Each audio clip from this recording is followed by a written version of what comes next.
speakers and just going up. Oh, okay. Yeah. And just give me a few moments and I'll start doing. And they give us run a show? It was... Okay, so you can proceed. Okay, begin. Okay, so okay. All right. Well, good morning. I'm Dennis Darby, President and CEO of the Canadian Manufacturers and Exporters, and this morning we're talking about Bill C-69. It's an important piece of legislation that will have a significant impact on Canada's manufacturing sector as a whole. And I'm here today on behalf of the Canadian Manufacturers and Exporters and our association's 2,500 members across Canada to share our concerns, because C-69, as it is now written, fails both the government and the economy. The Senate has recognized that. And now that the bill is going back to the House of Commons after third reading in the Senate, it's critical for industry to come together and to understand together with you the amendments put forward by the senators and how important they are. Manufacturing represents the largest business sector in the country. It directly accounts for 11% of our GDP, 2/3 of Canada's exports, and 1.7 million jobs in high-wage, high-skilled positions in every community across Canada. And while we count a significant number of resource developers, particularly energy producers, as part of our membership, by and large, the Canadian resource sector is a valued partner and a valued customer. Together, manufacturers and resource developers are the cornerstone of the Canadian economy. Canada is the world's third largest producer of oil and gas, and for manufacturers, this means that they have access to one of the world's largest markets for their products here at home. Manufacturers in every region of the country see Bill C-69 as a direct threat to future resource development and the well-being of their suppliers and their customers and their jobs. You know, we can't seem to get things built in Canada here recently, and we failed to build on the wealth of our natural resources. Our regulatory system must do far more to facilitate economic growth and competitiveness while ensuring strong environmental standards.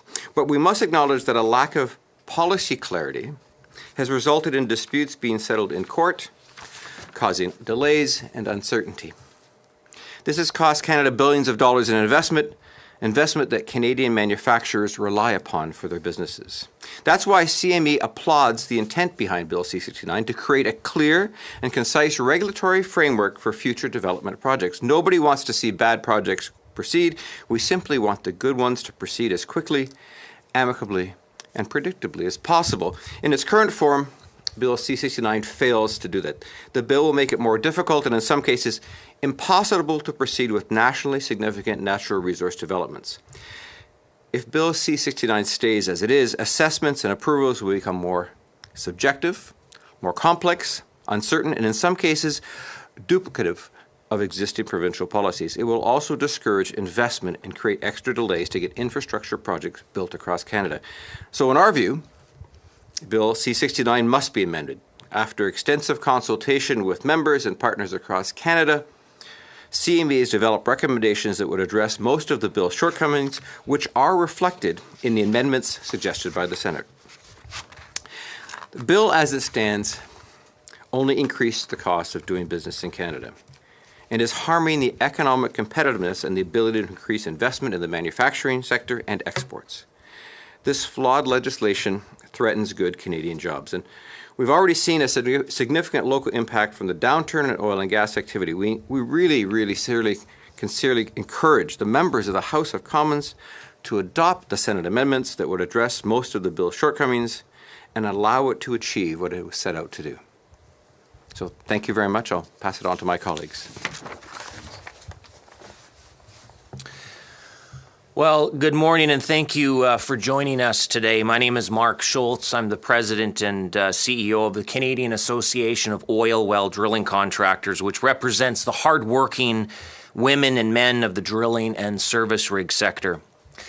CAODC, along with other industry, First Nation, and community leaders from across the country, is calling on the Senate of Canada and the House of Commons to accept the amendments proposed by the Senate on Bill C-69 from the Senate Standing Committee on Energy, the Environment, and Natural Resources.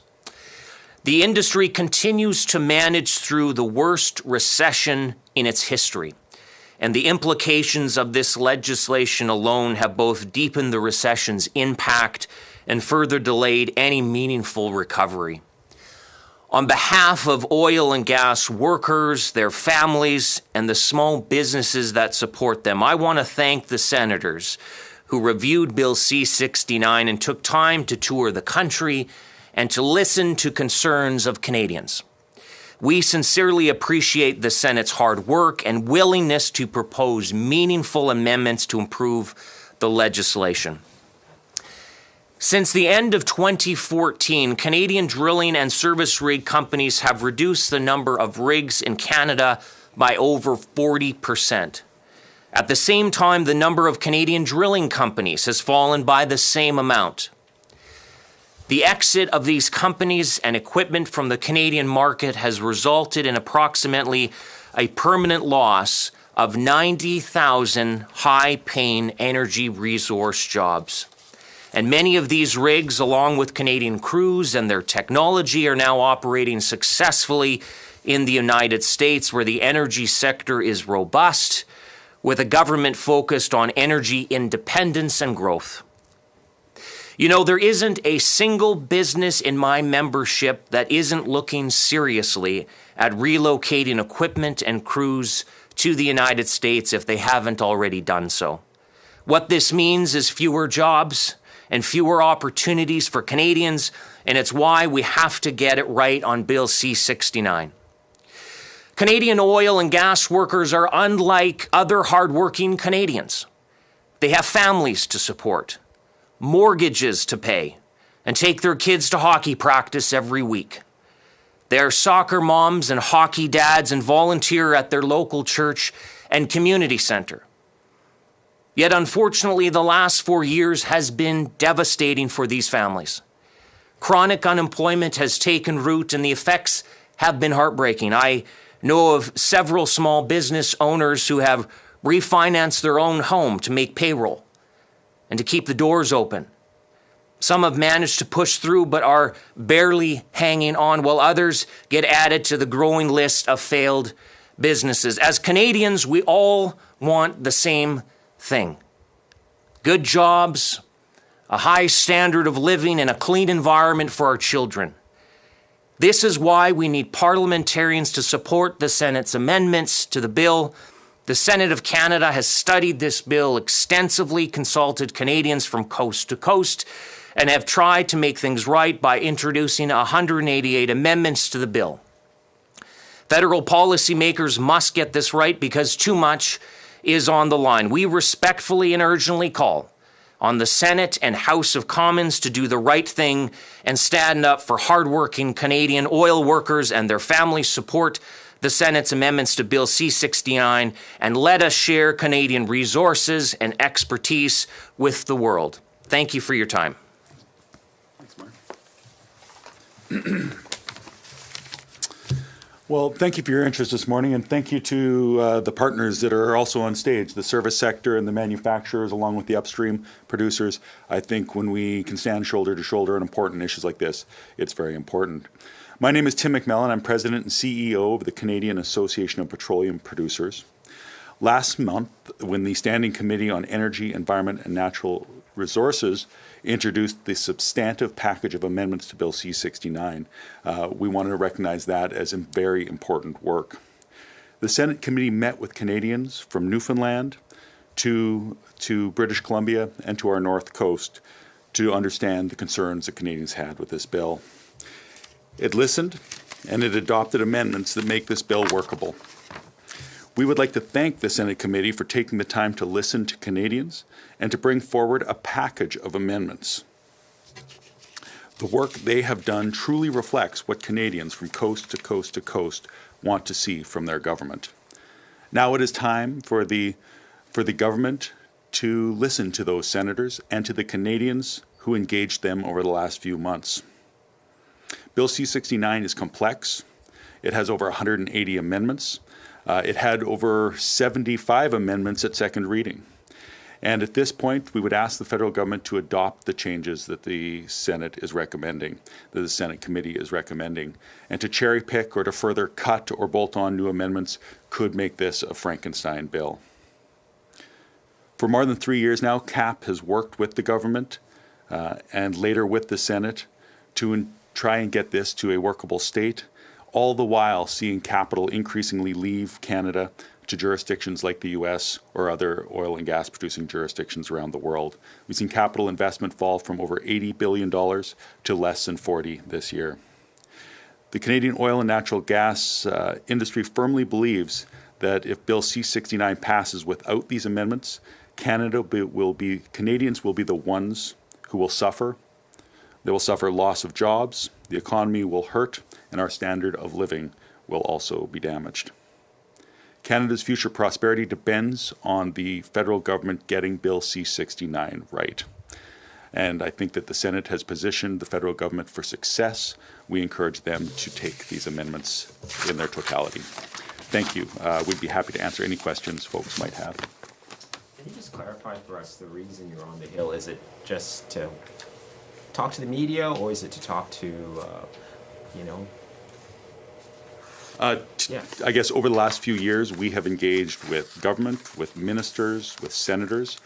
Today, it was an opportunity to stand with our colleagues, those in the service side and those on the manufacturing side, to put forward a very strong message to the broader Senate and the government as a whole that they're positioned for success, that we encourage them to adopt the package of amendments. So you're going to be meeting with ministers, you're going to be meeting with MPs, senators? Today, I'll speak for myself, it is to engage with the media and to talk to Canadians about how, after 3 years, we think this bill is at the best position that it could be. I'll let my colleagues speak to anything they want to add beyond that. Yeah, I think Tim's right. We have spoken to the politicians, the elected officials, the senators. We've spoken at the Senate committee. And we know that we're at a point now where it's about time to make a decision. So we just want to underscore on behalf of industry, broad industry, that the importance of those changes. Like we said, we all want to see Bill C-69 move forward, but with the changes that have been proposed by the Senate, we think it's a workable bill and a workable outcome for industry and for Canadians. So we're here today to talk to you and certainly have an opportunity to further the discussion while we know hopefully it's moving forward. Can you talk about what were the elements within the amendments that made you want to support it? Because up until now, there's been a lot of opposition coming from the oil and gas industry and Alberta. Oil and gas industry and manufacturers, because a large percentage of manufacturers in this country service the oil and gas sector. We talked about the number of those drilling sites. Well, those use machinery, they use equipment, they use manufactured products. So we are affected. Canada, is affected by the oil and gas industry. It's our manufacturing sector. So it's companies in Ontario and Quebec are affected by what happens in Alberta. So we need to just keep that perspective. It's not just about oil and gas, the oil and gas sector. It's our manufacturing sector, which is the engine of our export. And so I think it's important that it doesn't get framed as one group against everybody else. At the end of the day, from Canada's point of view, for us to be successful as a competitive exporting nation, it's critically important when you have, as we said, we're the third largest producer of oil and gas in the world, that we are doing everything we can to develop and upgrade those resources. And part of the work manufacturers do is build the equipment and the machinery to help do that. So that's our role, and we just wanted to make sure that we were, it wasn't overlooked. Could I just add one piece? Oh, go ahead, Tim. Your comment about that this was oil and gas in Alberta, I think Dennis did a great job of articulating how it is a national economy issue, not just in oil and gas. But I believe it's 8 premiers that have been speaking out very publicly about their concern. So Alberta, certainly, Saskatchewan, New Brunswick, Ontario, Newfoundland, Nova Scotia, Manitoba, all their premiers have been presenting. Their ministers have been presenting to the committee. So this is far broader than just one province. So what changed in the amendments that now you're saying that you would support the bill if the amendments are accepted by the government? What specifically can you point to in those amendments that you're pleased with, yeah? So there's almost 200 amendments, so there's many. There is about 30 that were very important to the upstream industry. I'm sure there are different ones that would be of importance to mining and manufacturing and service sector. But for us, there in the bill as it was written before it came to the Senate committee, it had legal vulnerabilities and a number of areas where our court systems could be used to stall projects. The ability for those that are directly affected by projects to be heard appropriately was not clear. That an activist from Europe or the US could push out a local community that wanted to be heard by the process. Another area is the regulator that has the expertise, be it the offshore board or be it the National Energy Board for pipelines. In the current bill, before it's amended, they cannot have the majority on a hearing panel, and they can't chair that panel. So the organization with the expertise has been marginalized in the process. So those are just three examples, but there's substantial concern that we had in the bill before it was amended. There's a big package of amendments, but we believe they're needed. And would either of the gentlemen like to comment about what specifically were the amendments that you were pleased with? Well, I'll start. I think one of the things that we need in industry needs, and the economy needs, is certainty. And so the amendments were put forward to ensure we have reasonable timeframes for challenges, clear rules for timeline extensions, transparency so we can have a very clear debate. The discretion for the determination of the public interest of a project should not be placed solely in the hands of the Minister of the Environment, because this opens the door for politicization of really what are, as Tim said, are very technically complex projects. So I think a lot of what we're interested in as the manufacturing sector is having some certainty and not having things, with an undefined end.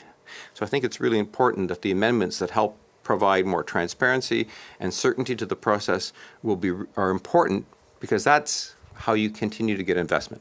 And if we have a process that has no end point and no clear path for resolution, that leads to investment going south. Yeah, look, I mean, our membership, we're not the ones that would be building the infrastructure, but we're the ones that ultimately reap the benefits of having consistency in regulations, being able to get pipelines built that ultimately allow us to do the jobs that we're good at, which is drilling for oil and gas and servicing wells. So from our perspective, we have to start listening at groups like Canadian Association of Petroleum Producers, CEPA, the Energy Pipeline Association has come out, and a broad range of other industry folks who are directly impacted by this legislation that will ultimately impact the number of employees that we can reach out to and put to work. For every rig that's working in Canada generates between 145 to 200 direct and indirect jobs. So if we can get this right, and the investment community and the upstream community is saying, yeah, this legislation makes sense as amended, that puts a degree of peace in our mind that eventually we're going to be able to get our people back to work and the oil and gas industry running again, which again draws all the amazing benefits that stretch across the country, whether it's taxation revenue or social services or jobs and the high quality of living that we've all come to appreciate and enjoy. Any more questions? Just one. Does it concern you that at least two parties, and I know it's just the Green Party and the NDP, have released their climate plans, and they've all called for phasing out fossil fuels? Is that something that worries you, or is that something that you want to speak on? Yeah, I certainly would. That I want to be constructive. The way we have approached Bill C-69 is to be very constructive all the way through. This is, I guess, tangential to Bill C-69. We look at global demand. Global demand today is at an all-time high. and it's growing at near record pace. There's 1 billion people in the world that don't have access to electricity, and they want it. There's 2 billion people that are cooking over wood and dung stoves. Canadian natural gas should be the fuel that is displacing that.